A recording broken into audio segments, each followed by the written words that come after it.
April 20. And into today's session, our presentation will be led by our beloved moderators, Mrs. Lusana. Good afternoon, Mrs. Lusana. Good afternoon, Mr. Aziz. Good Thank you for afternoon, joining us today, everyone. and please help us to guide our incredible two speakers for today. We have Mrs. Gladys Cortez and Mrs. Rifana. And maybe we're still waiting for another participant to join in this Zoom. So maybe we can start in 4 minutes. Okay, thank you very much.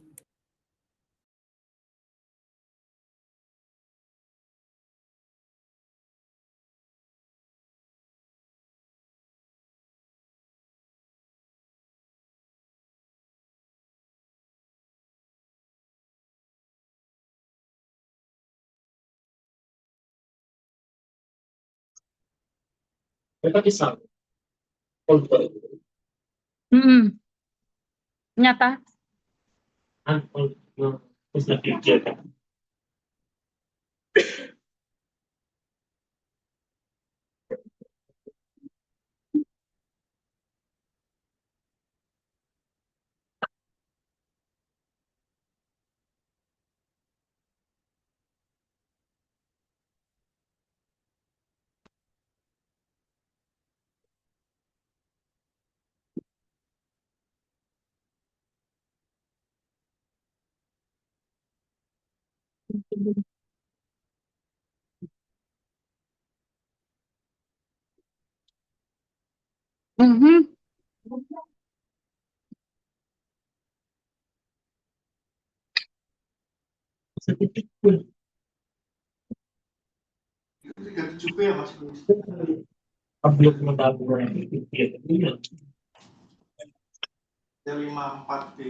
Itu mau guru sana, misteri.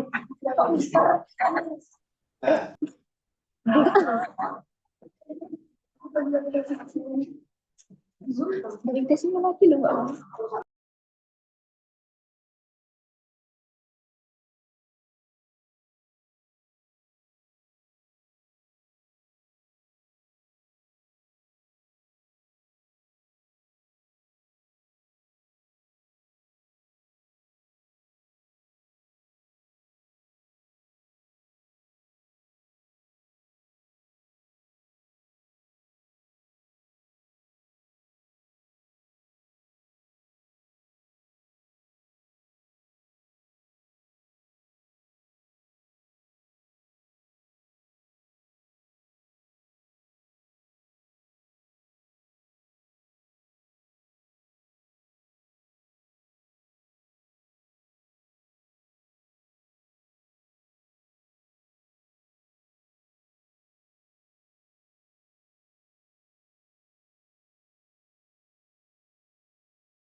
Okay, ladies and gentlemen, it's now 1:06 Indonesian time. Probably we can start our session today. So, Mrs. Lusana, the time is yours. Okay. Thank you, Mr. Azizul. Good afternoon, everyone. Assalamualaikum warahmatullahi wabarakatuh. Welcome to our event, International Joint Lecture Series in Biology and Biology Education in cooperation between Universitas PGRI Semarang and Don Mariano Marcos Memorial State University, Philippines. Today is our third day, and we're going to have two performances from two keynote speakers. The first is Mrs. Gladys Grace Cortez, and also the second is Mrs. Rifana Citraning. Mrs. Gladys Grace Cortez going to perform Unlocking the Potential of Microalgae, a historical perspective, current application, and future research direction. And Mrs. Rifana Citraning is going to perform Ethnobotany of Rwanda offerings, exploring local wisdom through fruits, vegetable, and tubers in Creo Cave, Semarang. Okay, let's not waste our time. We're going to Mrs. Gladys Grace Cortez. Are you ready for perform the first session, ma'am? Thank you so much for inviting me. Okay, the time is yours, ma'am. Okay, thank you.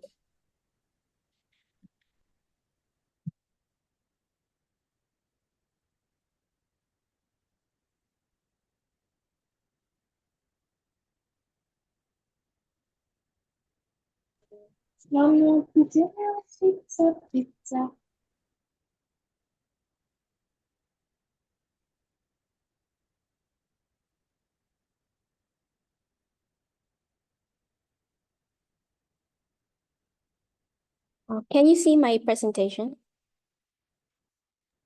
Yes, ma'am. Okay, and you can hear me clearly? Absolutely. Okay, so thank you for inviting me to this talk. First of all, I'm not a microalgae expert, but this is my current research interest. So I came from the cell biology and cancer research field. So now I am transitioning to this field, and I would like to share to you the potential of microalgae for research and sustainable development. So I will share the history, current applications, and future directions. First of all, what are algae? So these organisms are highly diverse and distantly related photosynthetic protists. So they are neither plants, animals, nor fungi, but they contain chlorophyll and are able to perform photosynthesis. So under the algae, we have the true algae or the eukaryotic organisms, and we have cyanobacteria, which are prokaryotic. And we are able to classify algae according to size. So we have the microalgae, which are invisible to the naked eye, and we have the macroalgae, which are which have visible structures, and examples include kelp and seaweed. So microalgae can be unicellular, filamentous, or they can form macrocolonies, such as in these examples. If the microalgae is free floating in the water column, they are mostly called phytoplankton. But there are also microalgae which are found in terrestrial habitats and sediments, and sometimes they are called benthic microalgae. So microalgae can be found in every environment. For example, cyanobacteria can be found in hot springs, deserts, oceans, lakes, polar ecosystems, and symbiosis, for example, in legumes. So cyanobacteria can perform nitrogen fixation in root legumes, and they can be found in a large range of temperatures, salinity, pH, and light. So microalgae actually produce about half of the oxygen in the atmosphere. So just to give you a review of photosynthesis, we have light energy from the sun, and then water, carbon dioxide, and some nitrates and phosphates, which microalgae require for their growth. And then we have the products like oxygen and organic matter or biomass. And this biomass, we can extract here the carbohydrates, proteins, and lipids. So microalgae are essential in aquatic food chains. They are the primary producers consumed by small sea animals like zooplankton. And the zooplankton are eaten by small fish and then eaten by larger fish and then preyed upon by larger predators such as humans, seals, and other apex species. So microalgae are also essential for the global cycling of nutrients such as nitrogen, phosphates, potassium, silicon, carbon dioxide, and oxygen. So microalgae evolved through endosymbiosis. So billion years ago, we have the cyanobacteria ancestor that have no chloroplast, but they have the thylakoid membranes that contain the chlorophyll, and they are engulfed by a eukaryotic organism. And then through time, the cyanobacteria inside the cell evolves to become the chloroplast. And actually, we have the primary endosymbiosis and secondary endosymbiosis, giving rise to a very diverse group of algae. So they are very highly diverse. You can see here, we have the common ancestor, and then we have the cyanobacteria, we have the green algae, we have the red algae, and the brown algae. And you can see that fungi and animals are more closely related than, for example, brown algae and green algae are related to each other. So they are very highly diverse. They have very diverse cellular structures, and they are able to produce diverse bioproducts. Major groups of microalgae are cyanobacteria, green algae, and diatoms. And this is what some of them look like. So they have very different structures and functions. For the history of microalgal research in the Philippines, so early studies were carried out by foreign researchers through naval scientific expeditions, and their findings were documented between the years 1853 and 1925. So the earliest documented marine microalgae was in 1853. There were 4 expeditions: the U.S. Exploring Expedition or the Wilkes Expedition, the HMS Challenger, Italian cruiser Vettor Pisani, and the USS Albatross. And they were able to collect these number of specimens respectively: 17, 57, 1, and 743. And the last expedition was able to collect more specimen because of the more advanced technology during that time. For the taxonomic findings, they were able to find a total of 801 taxa distributed in 3 phyla: Cyanobacteria or the blue-green algae, Rhodophyta, the red algae, and Basidiophyta or the diatoms. Approximately 99% of these taxa are under diatoms. So out of the 797 diatom taxa, 281 species currently have valid names based on algae base and diatom base. And 190 species have the Philippines as the type locality. Type locality means that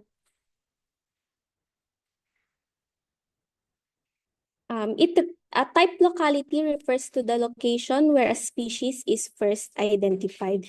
So During that time, 190 species of microalgae were first identified from the Philippines. 3 genera with the greatest number of species were Amphora, Bidulphia, and Campylodiscus. These specimens were deposited in these repositories in the US and England. So we have Farlow Herbarium, US National Museum, and British Museum of Natural History. And after 1925, we have the 1960s and the 1980s. These are some example studies. So they are survey studies on the diversity of phytoplankton in various areas. We have in Lake Bato in Camarines Sur, in Manila Bay. We also have freshwater microalgae in ponds and pools around Manila, which is the capital of the Philippines. And we have in Laguna de Bay, and we also have documented diatoms and dinoflagellates in northeastern Iloilo and northwestern Luzon. And then fast forward in 2010 above, survey studies were also conducted in different areas, such as lakes in San Pablo City and in Los Baños. We have Poway Lake in this region and Lake Mohicap. Also have from other unusual places like building walls at a university and microalgae along the fish cage belt at Magat Reservoir. So what these studies show us is that microalgae are very ubiquitous and we can find them anywhere. And so we can collect any water or algal mats and bring them to the lab and identify what species are there. So historically, microalgae was also utilized for food. So nostoc species was the first microalga commercialized for food. It is consumed in China, Taiwan, Japan, and Southeast Asia. And this is the utilization of microalgae throughout the years. So 1,500 years ago, during the Jin Dynasty, we had the traditional use of microalgae as food and medicine in China. And then 1942, after the World War II, there was a proposal to grow microalgae, specifically the green algae chlorella, for food and fuel. So this was the beginning of scientific research. And then early 1950s was the start of commercial microalgae production. So there was already systematic large-scale cultivation of microalgae. Then during a famine in China in 1959 to 1962, the Chinese government promoted the cultivation of microalgae, specifically chlorella. And then 1970s to 1990s, during an oil crisis, so the US decided to do biofuel research programs such as the aquatic species program. And then 1980s to the present, we have technological innovations and industry expansion for microalgae. So this is an example product, the chlorella. Current applications of microalgae. So microalgae is now being used as a platform for photosynthetic biomanufacturing. So we have the microalgae as a conversion engine, and we use it to convert the raw materials, the nutrients, the sunlight, into bioproducts such as fuel, animal feed, pharmaceuticals, and plastics. So from the microalgae biomass, we can do several things. First is direct use as human food supplements, and we can further process it as biofuels, for example, bioethanol and biodiesel, which are more sustainable than the fossil fuels. And we can also produce bioproducts such as antioxidants, coloring agents from the pigments, vitamins, anti-cancer drugs, antimicrobial drugs, and others.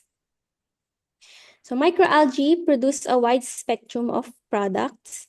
So from the biomass, we can extract lipids, carbohydrates, and proteins. And from these biomolecules, we can make products such as oil, DHA, feedstock, and proteins. So this graph just shows the law of supply and demand. So if we are able to produce high volume of this oil, then we have a lower cost for it. And if we produce lower volume, or if we have a lower demand for these specific proteins, then we have a higher cost for these products. So in the industry, what they do is cultivate the microalgae and then remove the water from the microalgae and then extract the lipids, carbohydrates, and proteins from the microalgae, and then to make the final product. So this is an example of facilities that cultivate microalgae. These stainless ones, they cultivate heterotrophic algae, or the ones that can survive even with a low light condition. And we have these green ones for the phototrophic microalgae, or those that need sunlight for cultivation. So microalgae is a very big industry. These are some of the major, most important species today: Spirulina, chlorella, and we also have species that produce DHA oil. Actually, most of the omega-3 fatty acids that we find in our products are produced from microalgae, and they are not from fish. The microalgae market as of today, in North America alone, it cost $841 million. And in 2032, it is estimated to be about $1.3 billion. So if you include even the industry in China, so microalgae market is very big. Aside from being able to produce products, microalgae also grow well in wastewater. It means we can use microalgae to treat wastewater. So in these figures, we can see that throughout time, as the microalgae can take the nitrogen content from the wastewater. So throughout time, the nitrogen content of the wastewater decreases. And throughout time, the population of the microalgae increases. It means that if the microalgae can take the nitrogen and the phosphates from the wastewater, then we can safely bring the water back to the sea or the ground with reducing the risk of harmful algal blooms. So because when wastewater is put into the ocean, so there is sudden increase in the number of microalgae, which is harmful for other marine organisms. So microalgae research directly supports the Sustainable Development Goals. So we have climate action. So microalgae can be used for clean energy. We have clean water for treating wastewater. We have zero hunger. They can provide nutritious food and supplements. We have sustainable agriculture. They can act as natural fertilizers. We have economic growth. So they can create green jobs and products and life below water by supporting marine habitats. Future research directions. So as biologists, we can always go back to basic research. So we now know that microalgae are the most productive organisms in the world. So if you compare the yield of oil per hectare compared to these crops like corn and soybean, microalgae is so much more productive than corn and soybean. And with the same amount of energy produced, can be produced by algae with significantly less land area compared to these crops. So what we can do is make sure that our microalgal cultures are optimized and the productivity is maximized. But in reality, we know that there are ecological interactions that affect productivity. For example, we have pests like fungus. So this is called predator-prey dynamics. So if the population of the fungi increases, the population of algae decreases. And when the population of the fungus decreases, the population of algae stabilizes and begins to increase. So in reality, we have these ecological interactions that we need to control. And so studies showed that actually algal diversity increases the productivity and stability of microalgal cultures. So in this graph, we see that after 200 days, Kami lang. so after 200 days, the population of dominant species decreased, which means that the diversity of the algal culture increased. And as the diversity of the algal culture increased, the productivity also increased and the variance decreased. It means that as the algal diversity increases, both productivity and stability of the algal culture increases.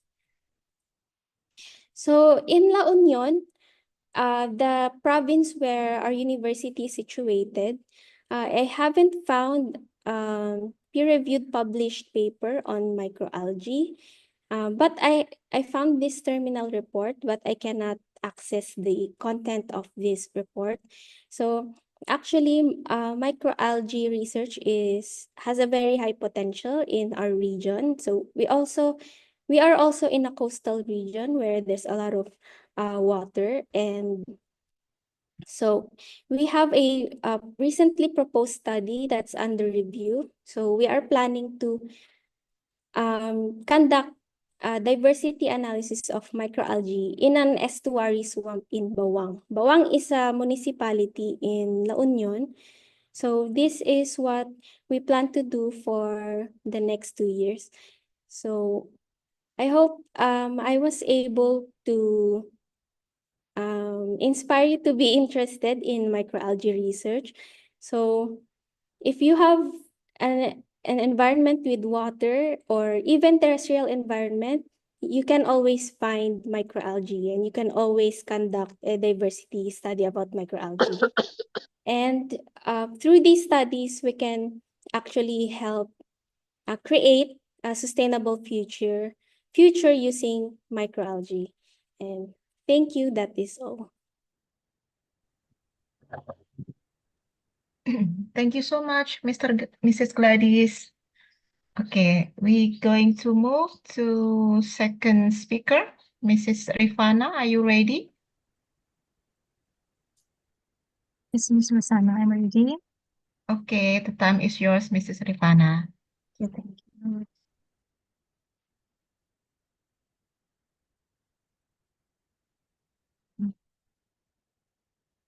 Good afternoon, everyone.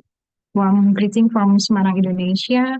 Would also like to extend a warm greeting to Miss Gladys Grace Cortez, who is also today's speaker.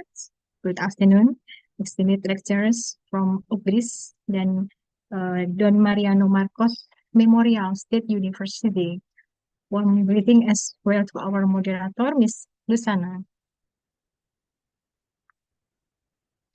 I'm really delighted to welcome all of you, our friend from the Philippines and my dear student from Universitas BGRI Semarang to do the online session.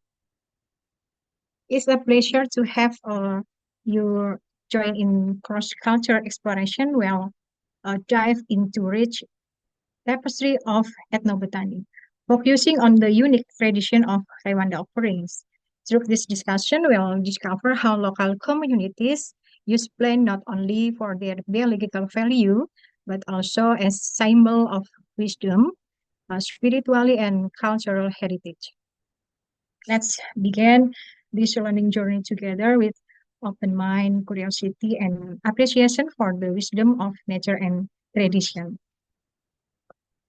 Rewanda, yeah, Etobotany of Rewanda offering exploring local wisdom through plants, yeah. Rewanda in the culture context of Wakreo is associated with a ritual commemorating the legend of Sunan Kalijaga. Sunan Kalijaga and the sacred monkeys believe it to be the guardian of the forest and protector of nature. Sunan Kalijaga, one of the revered Wali Songo who spread Islam in Java, is believed to have built the Demak Mosque with the help of monkeys from Gua Kreo.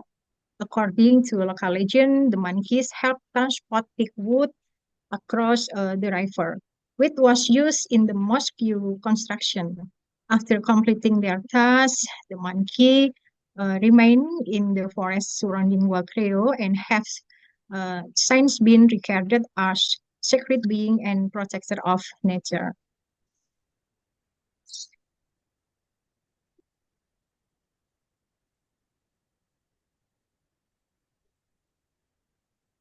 Sorry,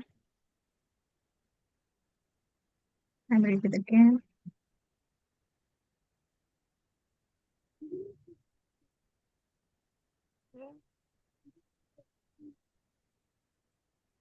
Nggak bisa berubah slide-nya sebentar ya.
Okay, I'm sorry. This is a scene where our monkeys are very happy with the offering presented. The monkeys appear eager and impatient to enjoy the assortment of fruit and vegetables.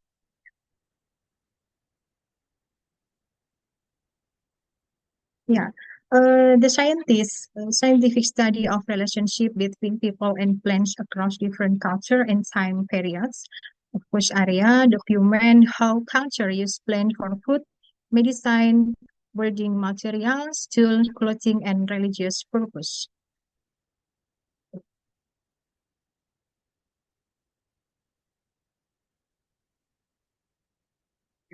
Sorry. Yeah.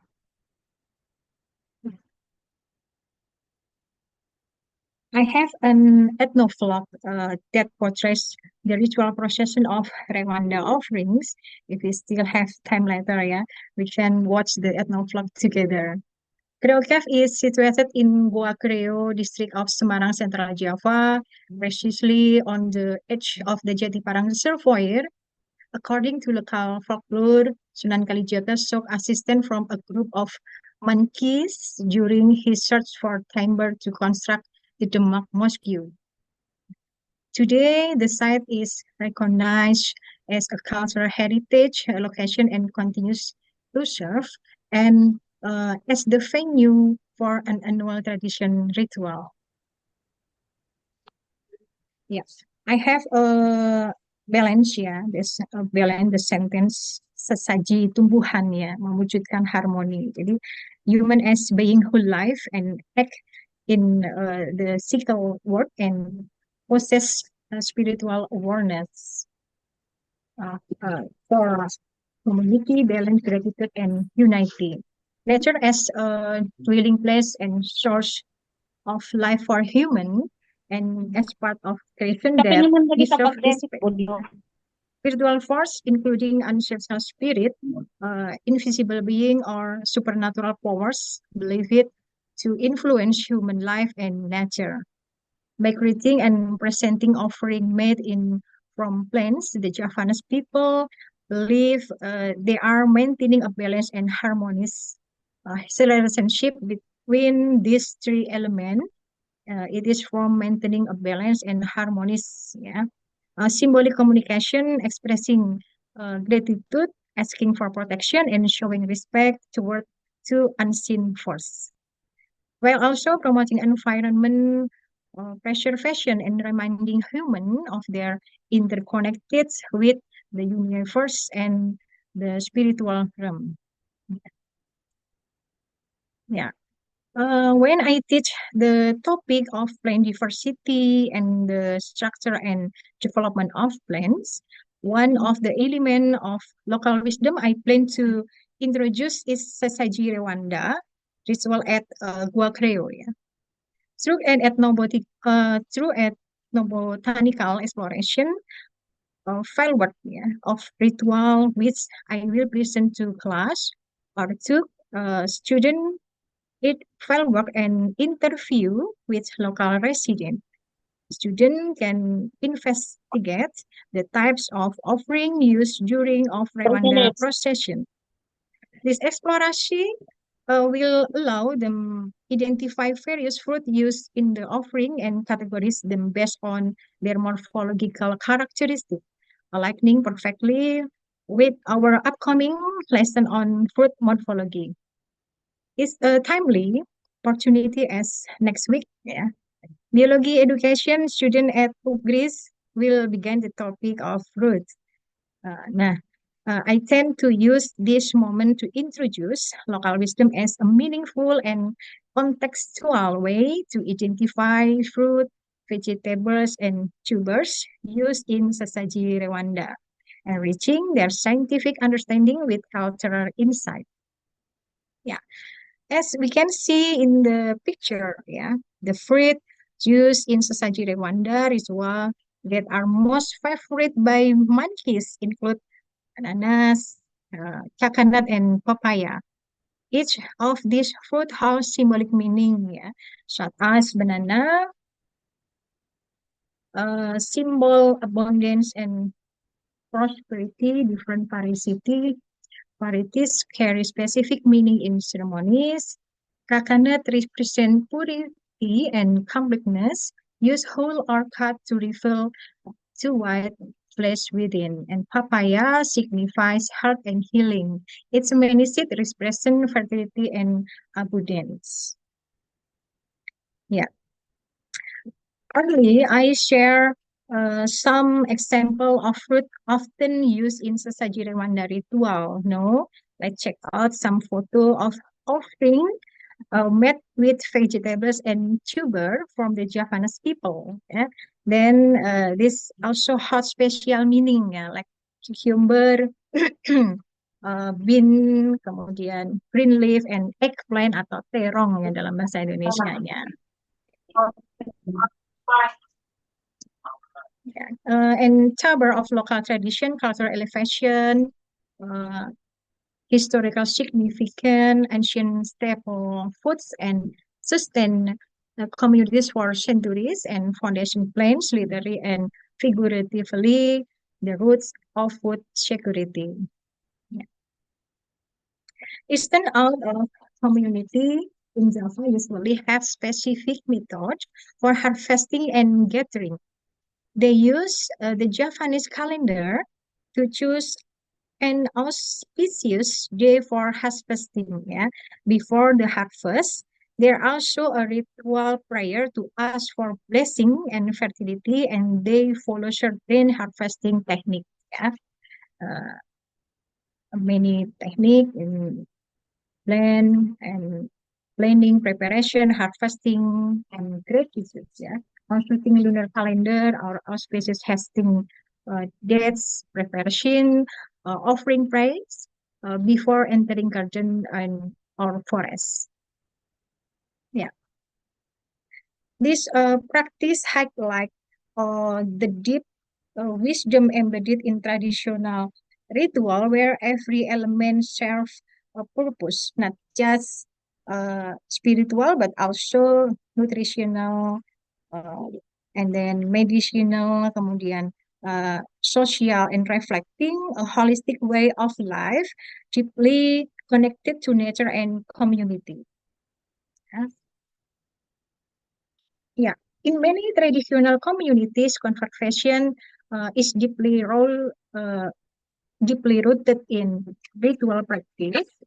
For example, ritual plants are careful, preserved in home garden or specific protected area because they play an important roles in ceremonies. People also follow traditional rules to ensure sustainable harvesting. This means they only what they need, allowing the plants to regenerate and survive for future use. Interestingly, many of these rituals involve different varieties of the same plant, each chosen for a specific purpose. This help maintaining genetic diversity, which is important for ecological resilience. And in place like Cave, Gua Creo or Creo Cave, yes, some areas are considered sacred. So they are left untouched by human community. This sacred grove naturally become a safe haven for biodiversity, showing how spiritual can support uh, conservation effort.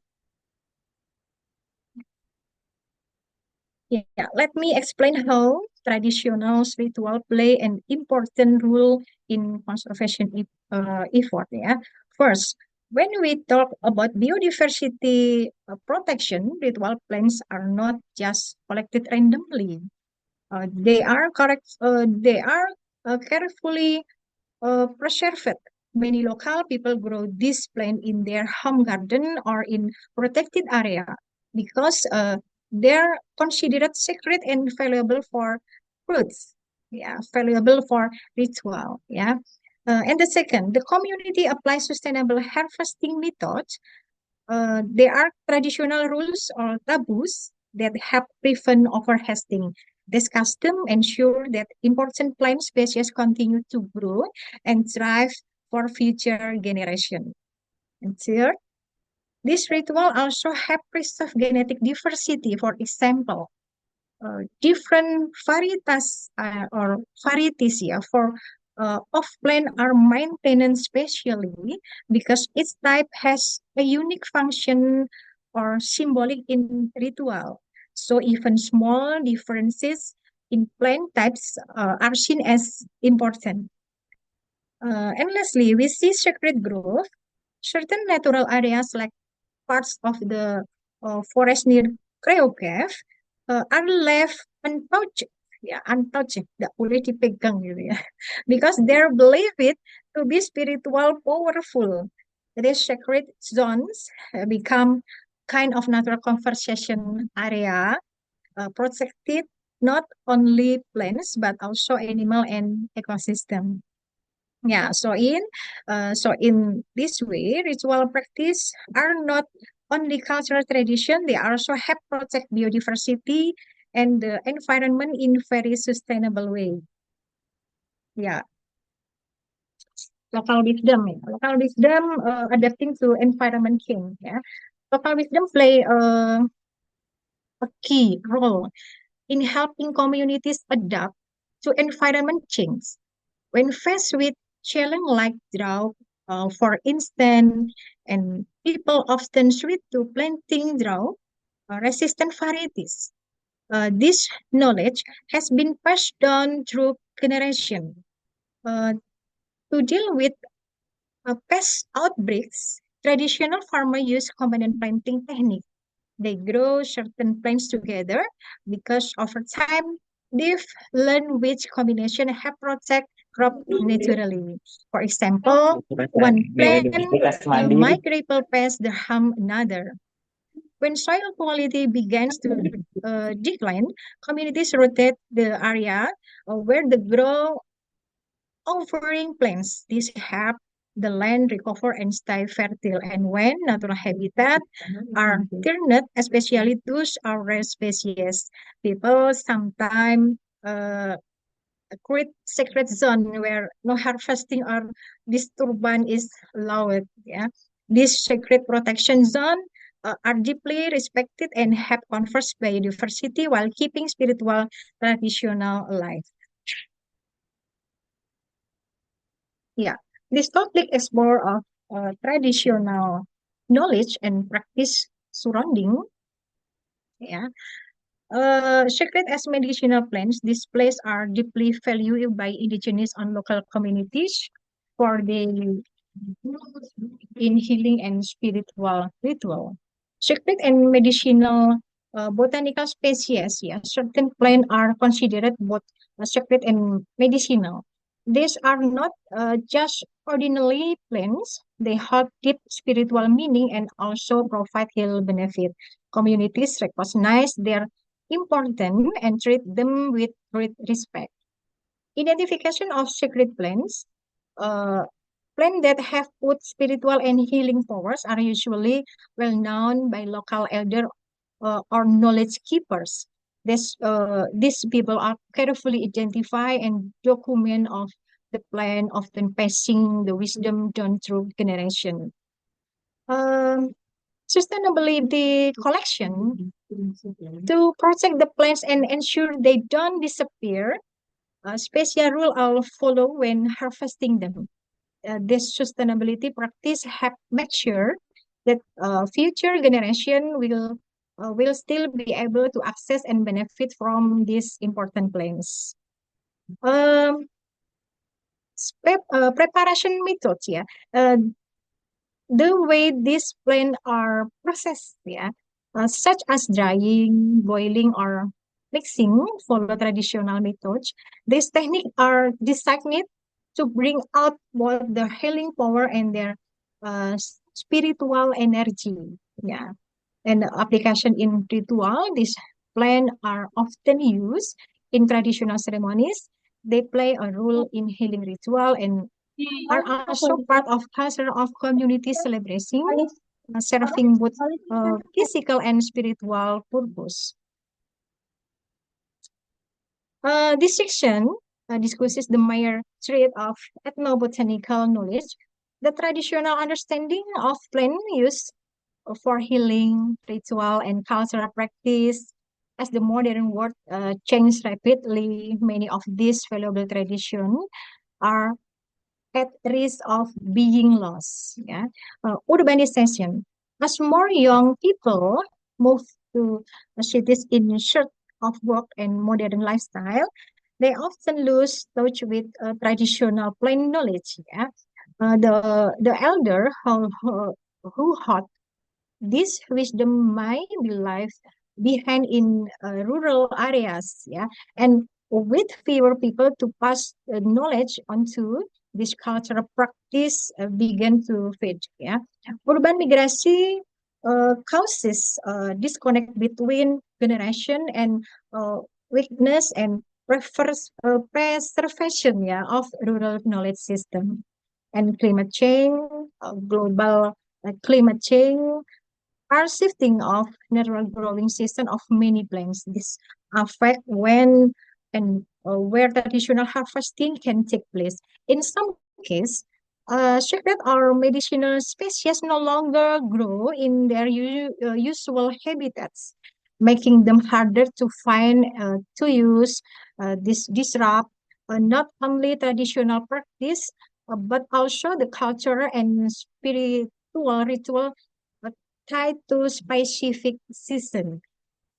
And modernization in daily life, modernization ingredient and herbal remedies are often replaced by processed and convenience foods. Yeah, this shift can reduce the use and knowledge of native plants. Additional formal education system and modern techniques sometimes place less of value and what what uh, the indigenous knowledge, yeah, the indigenous knowledge, yeah, causing younger generation to see traditional wisdom as outdated of irrelevant.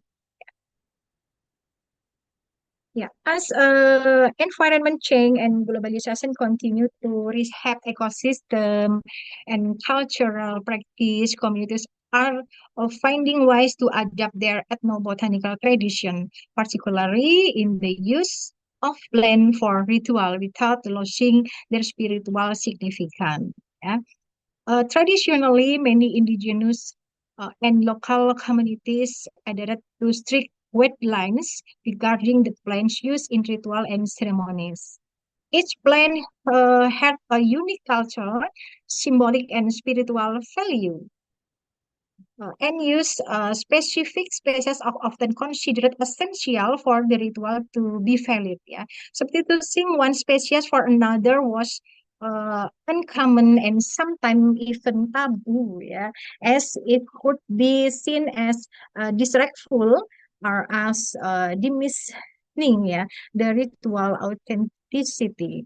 However, in recent time, environmental degradasi, ya, habitat loss, globalisasi have made it difficult for communities to access some of the original ritual plants. In response of this challenge, a shift in practice has emerged. Modern practitioners are increasingly open to integrating new or introduced plant species or a substitusi provide that the symbolic of spiritual function of the ritual preserve. Yeah. Case study, unique fruit in Goa Creo, yeah, Creo Cave offering, yeah. The cultural ritual conducted at Creo Cave in Indonesia demonstrate how specific fruit are not only valued for the nutritional properties, but also serve important symbolic and spiritual roles. This offering reflects the community ethnobotanical wisdom, where each fruit carries distinct meaning and uses, yeah, often rooted in generation of traditional knowledge. Yeah. Example, this langsat, yeah.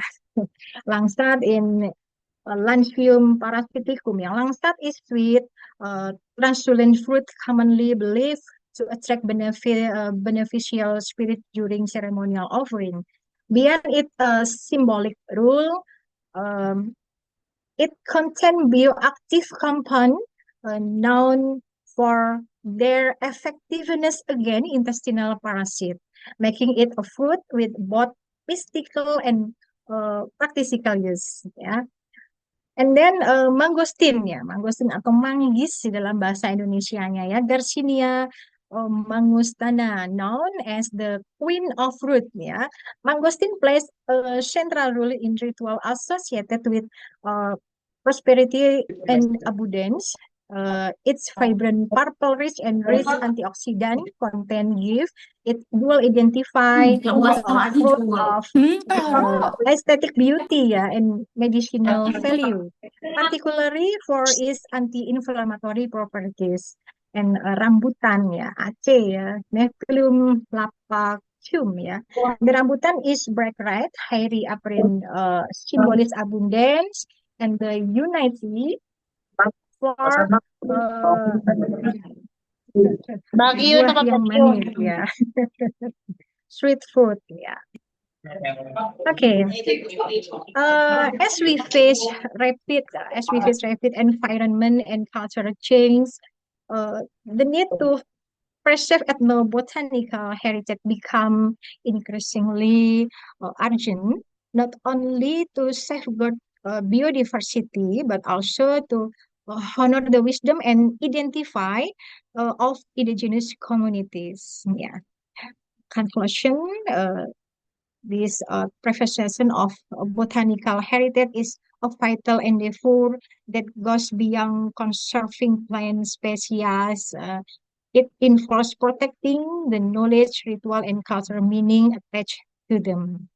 Ethnobotanical tradition are repositories of ecological wisdom and cultural identity, and their loss would represent a profound erosion, yeah, of both environment and human heritage. Yeah. One of first step in preserving ethnobotanical heritage is to record traditional knowledge before it uh, vanishes. Yeah. Elder and local practitioners have valuable insight about plant use, harvesting methods, and ritual significance. Documenting this knowledge through interview, field notes, video, and written record ensure that future generation can access and learn from it. Ya. Kemudian cultivat practice, ya. Beyond documentation, it is crucial to keep traditional practice alive. This means encouraging communities to continue cultivating culturally important plants and maintaining ritual observance.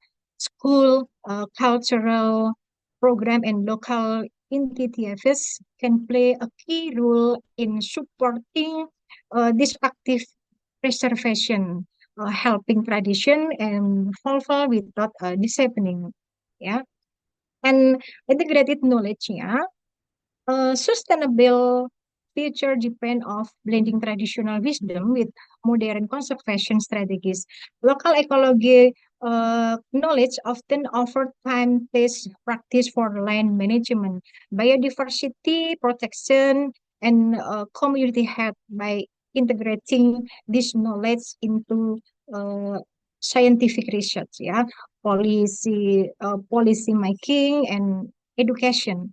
We create more holistic and inclusive approach to conservation. In summary, preserving botanical heritage is not merely about saving plant, it's about nurturing a living relationship between people and nature, where tradition and innovation work together to build a more resilient and culture-rich world. Thank you.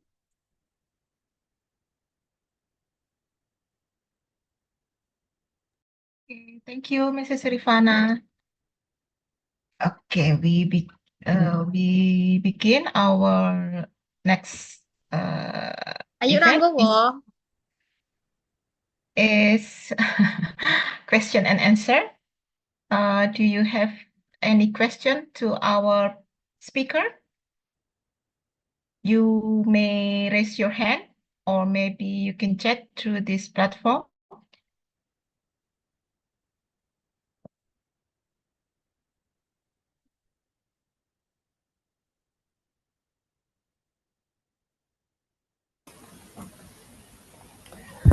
Mrs. Sana, I have a question.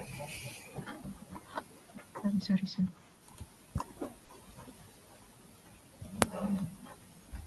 Okay, maybe I will ask Mrs. Gladys Grace Cortez. Are you still there, Mrs. Gladys? Yes, I'm still here. Okay. It's very interesting about microalgae. In our country, Indonesia, I only know the potential is already we have spirulina. It makes only for food supplement or maybe using it to cosmetics. I only know that in our country. What about in Philippines, ma'am? About this microalgae using in what? Here it's the same thing. We also see spirulina as food supplement. And some form of um, macrocolony forming microalgae is also eaten as raw food. But as of the moment, I think we don't have the more advanced industrial uses like biofuels or bioethanol production. Mhm, mhm. So I think there's a lot potential research for this microalgae, I think in both our country, Yes, Indonesia and also Philippines. yes. Okay. Because Okay, we have, both countries are surrounded by water. So yes, I think it's going to be a big potential for this research. Okay, we move to, oh, we have a question in chat. Still for Mrs. Gladys. Microalgae seem to have so much potential. It's from Devi Octaviani Savitri. How do you think they could be better used or introduced in schools and universities to raise awareness and interest among students? I think microalgae is not like incorporated in some of the core courses in our university. So usually we have botany, zoology, and genetics, but usually we take microalgae as an elective. I think to be able to introduce microalgae to more students, I think we can incorporate it as a part of some core subjects, even in high school, I think.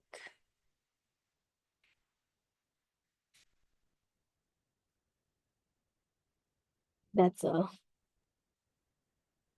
Okay, thank you, Mrs. Gladys. Uh, okay, do we have another question for Mrs. Rifana? Okay.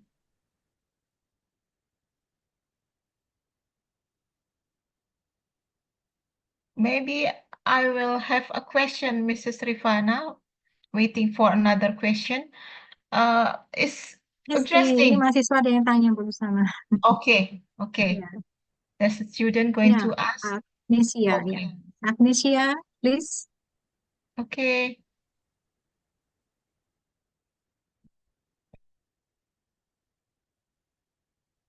Yeah, Justicia, where are you? Okay, open mic. Okay.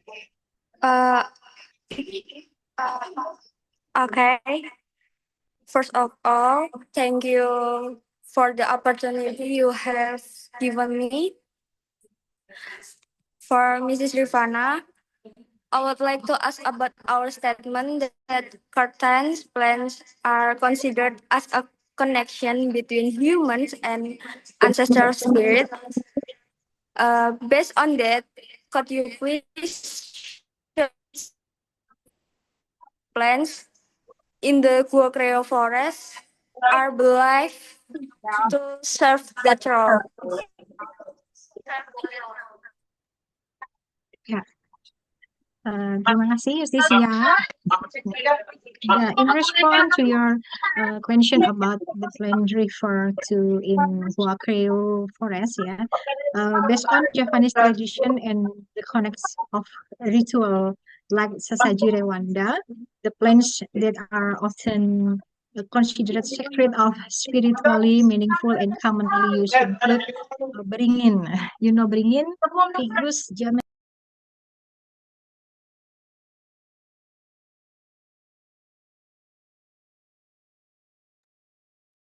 Mrs. Rifana, your mic is off.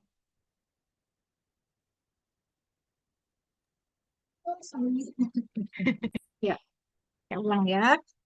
Nah, in response to your question ya about plants referred to in Guacreo forest, based on Japanese tradition and the connect of ritual like Sasaji Rewanda, the plants that are often considered sacred of spiritual, meaningful, and commonly used include beringin ya.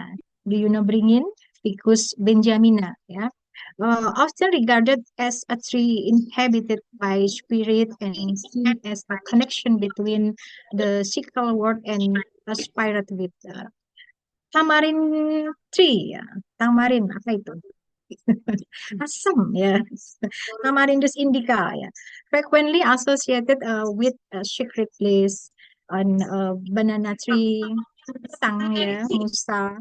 Its leaves and fruit are used in offering, often laying abundant in protection and kembang setaman, a mix of flower like jasmine, rose, kenanga, kembang kantil ya. Used in offering to honor ancestors. Ya, jelas, Mbak Istisia? Yes, Mrs. Rifana. Okay, thank you for You're welcome. our answer. Thank you, Mrs. Rifana and also Justicia. Are there any question again? I have a question. Okay. I have a question for Mr. Gladys Cortez. In your explanation, you said in your proposed study you want to like the growth or develop the microalgae in estuary swamp.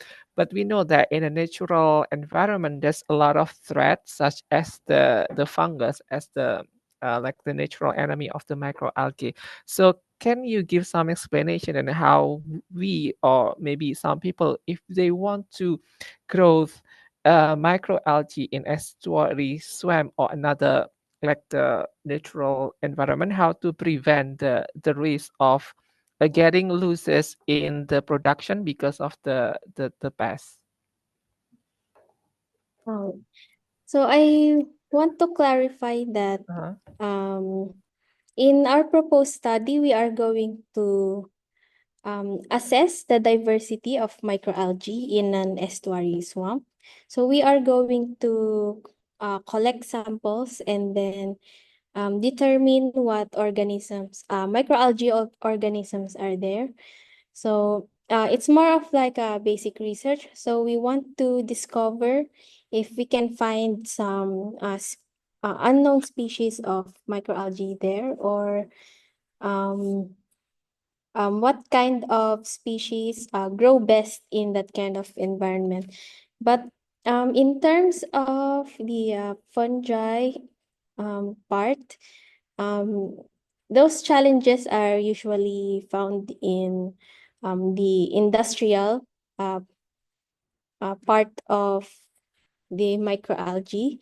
So in the industry, sometimes the population of microalgae suddenly crashes because of some microalgal pests. So so our research is mainly on the basic part. So I just would like to clarify that. Okay. Thank you for the response. Thank you. Thank you. Thank you, Mrs. Gladys, and also Mr. Azizu. We have a question again. I think someone raised their hand. Okay, Agnesia, you open mic. Okay. Okay, thank you. Let me introduce myself. My name is Agnesia. Mrs. Rivana, I would like to ask a question. What are the main threats to ethnobotanical knowledge in the modern world? Yeah, okay. Thank you, Agnesia. Before we explore the richness of ethnobotany and its connection to local culture and biodiversity, it is important to recognize that this valuable knowledge several significant trade in modern world. Yeah. Trade to ethnobotany in the study of the relationship between people and plants within traditional and cultural contexts is interesting under threat from various global change among the most pressing challenge are urbanization, habitat loss, and modernization. Rapid urban development often leads to the displacement of indigenous communities and the destruction of natural habitats. As cities expand, green space and forest area that are home to many and culture significant plants are replaced with infrastructure. This result in this erosion of traditional plant knowledge as the younger generation become disconnected from their ethnobotanical heritage. And second, habitat loss, deforestasi ya, atau deforestation ya, landing convention for agriculture, mining and infrastructure development all contribute to habitat destruction. When ecosystem are disturbed or destroyed, many plant species, some of which may not yet be specially studied, are at risk of uh, extinction.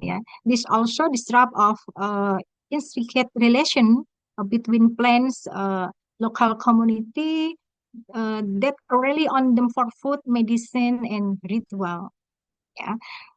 If modernization and globalization, the spread of modern lifestyle and global consume culture often lead to a devaluation to traditional knowledge system. A younger generation may view ethnobotanical practice as outdated or irrelevant. Yeah. Additionally, uh, the replacement of traditional remedies with pharmaceutical contribute to the gradual abandonment of indigenous plant use and the erosion of rational knowledge transfer. This threat collectively undermine the survival and ethnobotanical knowledge. Yeah. To address this, it is crucial to document, preserve, and rehabilitasi ya, relevate ya, ethnobotanical practice through education, community-based conversation, and the integration of additional knowledge into sustainable development strategies. Is my explanation clear enough, Mbak Agnesia? Enough. Thank you, Miss. Thank you. Okay, thank you, Mrs. Rifana and also Agnesia. Okay, okay, we have another question for Mrs. Rifana from Gurotul Bariro. Hello, Gurotul. Halo Bu Lisana, Bu Rifana, Pak Azizul. Hi. Gurotul is our Alumni from Universitas PGRI Semarang. yes, okay. Maybe you should open mic, Gurotul. Okay. We want to see your face. We miss you a lot. Okay. Okay. Is that okay? You can open mic? Okay. There you go. Okay. But my connection is not stable. Maybe I can turn off the video.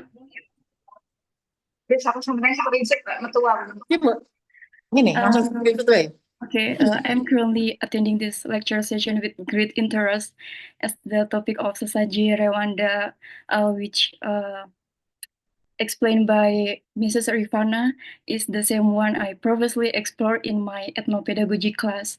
I thought today's session is very insightful, especially because I truly believe that local wisdom like Sesaji Rwanda can be meaningfully integrated into the topic of biodiversity in biology education. Especially in Indonesia Merdeka curriculum, there's a strong emphasis on incorporating local potential and wisdom into learning. Therefore, I would like to ask, are there many specific fruits, vegetable, or crops that used in Sesaji Rwanda that making it unique to the Goa Creo area.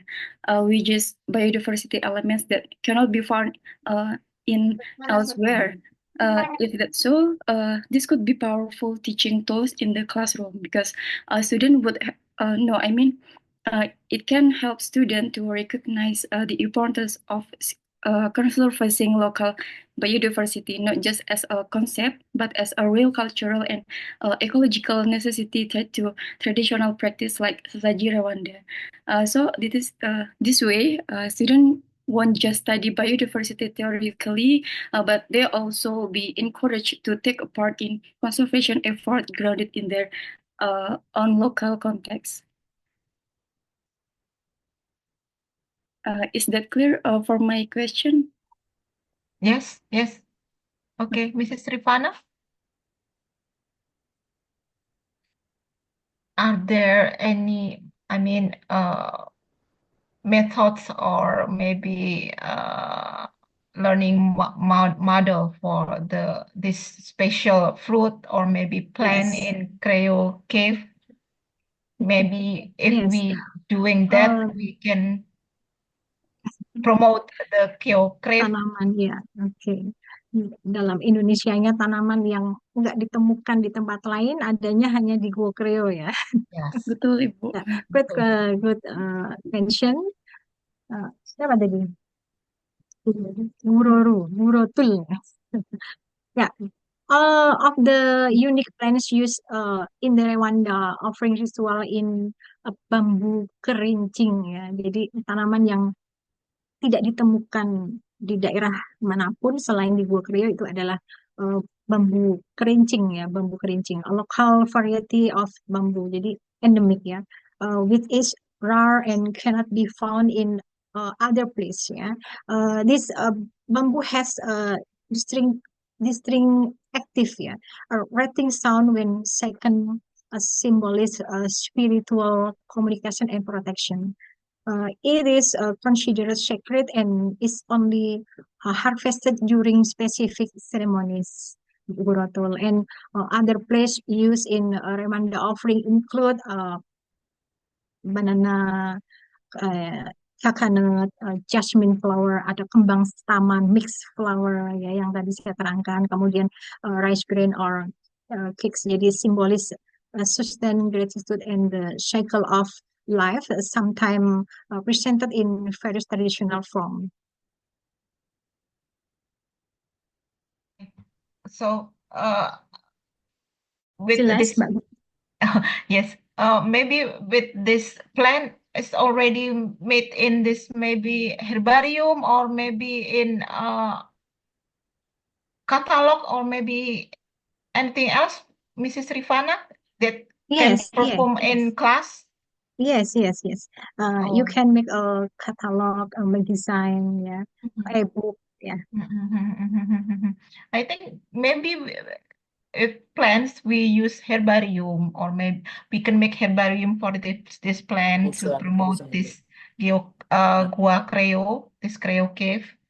And then maybe we can make the definition about this plant into catalog, or maybe we can make a brochure about this plant. So this endemic plant can also promote Geocrypt to another country maybe there.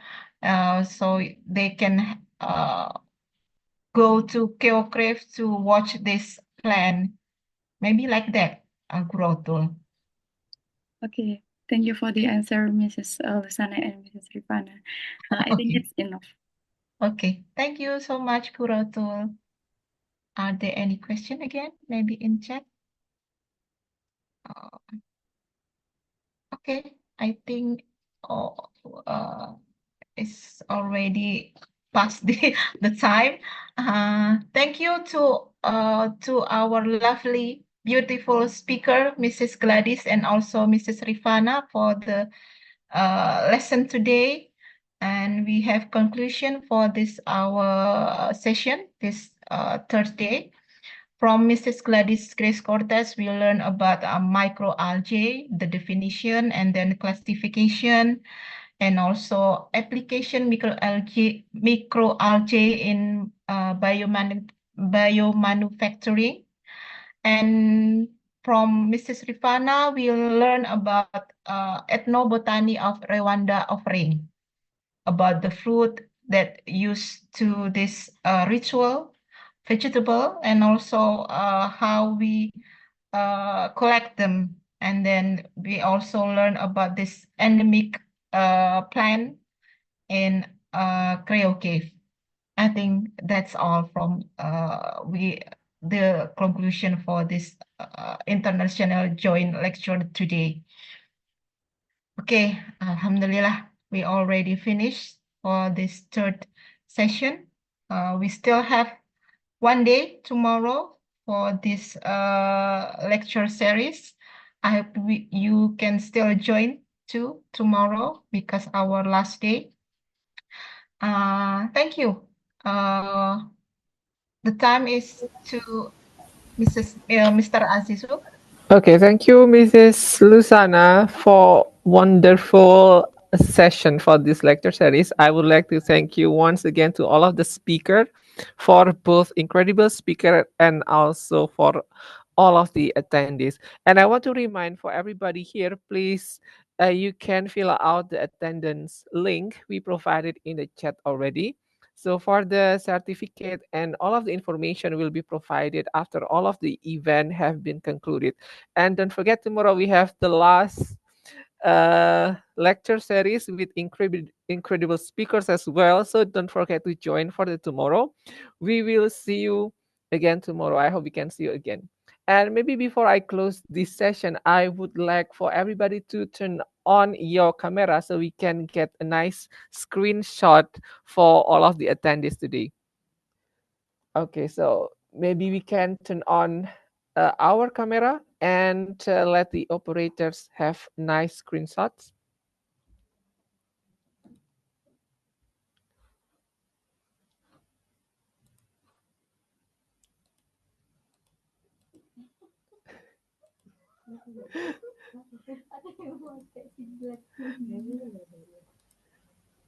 Okay. Yes, I would like to ask everybody, please turn on your video camera so we can get a nice screenshot of yours.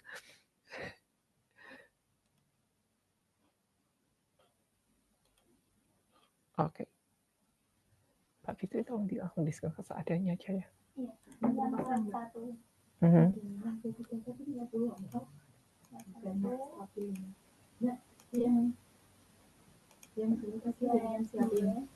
Okay.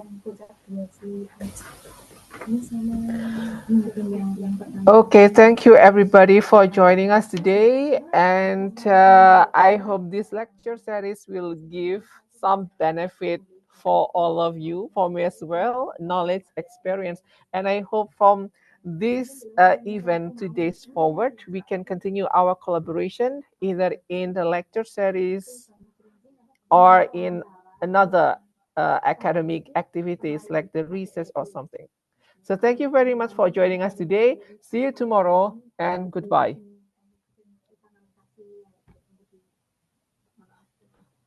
Thank you.